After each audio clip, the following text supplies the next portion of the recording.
The reduced cost of exome sequencing is allowing scientists to identify rare variants associated with coronary artery disease. In this study led by Dr. Rajay Gupta, the authors performed exome sequencing in an Italian cohort of 1,800 patients who had a heart attack before they were 45 years old and 1,700 controls. As expected, they identified rare variants in the LDL receptor gene associated with heart attacks. But they also discovered additional genes that were below the significance threshold, but whose roles have not been identified in coronary artery disease. One of these genes was CORIN.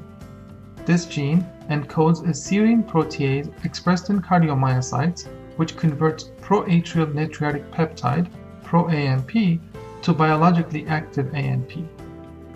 In mouse models, it has been shown to regulate blood pressure and cardiac hypertrophy.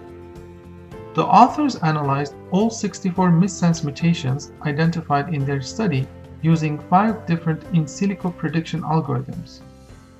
These algorithms identified 21 variants as potentially protein damaging.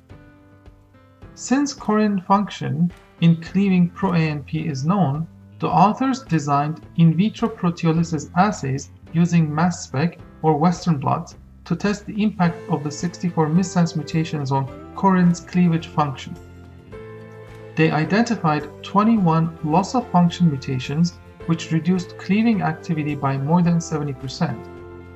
However, there was only 40% agreement between the in silico predictions and in vitro assay results. Finally, the authors expanded their cohort to include approximately 38,000 cases and 210,000 controls and assessed the association between the functionally validated loss-of-function variants and coronary artery disease.